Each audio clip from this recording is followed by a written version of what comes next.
Ndugu wa Tanzania, naitwa Kanali Bernard Masala Mlunga, kaimu mkurugenzi wa habari na uhusiano, Jeshi la Ulinzi la Wananchi wa Tanzania.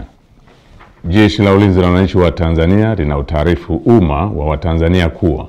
linaendelea kufuatilia kwa karibu na kutathmini hali ya ulinzi na usalama nchini katika kipindi hiki cha kuelekea uchaguzi mkuu unaotarajia kufanyika tarehe 28 na tarehe 29 mwezi Oktoba mwaka 2025 kama ilivyotangazwa na Tume Huru ya Uchaguzi nchini na Tume ya Uchaguzi Zanzibar. Kwa ujumla, Jeshi la Ulinzi la Wananchi wa Tanzania linaridhishwa na hali ya usalama iliyopo nchini katika kipindi hiki ambacho vyama vya siasa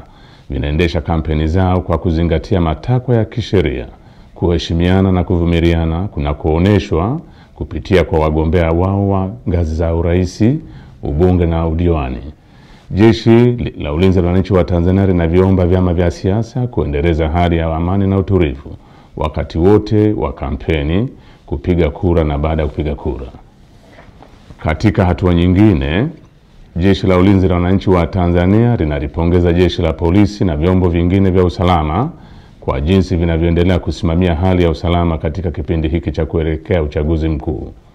Aidha, jeshi linawapongeza wananchi kwa kuendelea kutumia haki yao ya msingi ya kushiriki kwa amani na utulivu katika kusikiliza sera za vyama mbalimbali kupitia mikutano ya hadhara inayoendelea kufanywa na vyama vinavyoshiriki uchaguzi mkuu kwa ngazi mbalimbali ili kuwachagua viongozi watakaowaletea maendeleo.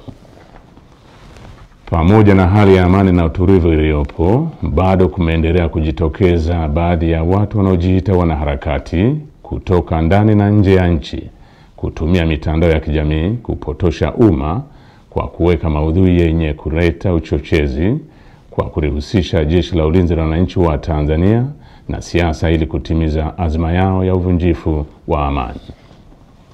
Jeshi la Ulinzi la Wananchi wa Tanzania linaomba umma wa Tanzania kupuuza machapisho au taarifa ambazo zimekuwa zikionekana kwenye mitandao ya kijamii. Wananchi wanakumbushwa kuwa taarifa zote zinazorihusu Jeshi la Ulinzi la Wananchi wa Tanzania zitatolewa na makao makuu ya jeshi kwa utaratibu rasmi na mawasiliano ya Jeshi la Ulinzi la Wananchi wa Tanzania na umma. Jeshi la Ulinzi la Wananchi wa Tanzania likiwa sehemu ya vyombo vya ulinzi na usalama vyenye dhamana ya ulinzi nchini, linapenda kuhakikishia Watanzania wote hali ya amani, usalama na utulivu katika kipindi hiki cha kuelekea uchaguzi mkuu, wakati wa uchaguzi na baada ya uchaguzi mkuu. Asanteni kwa kunisikiliza.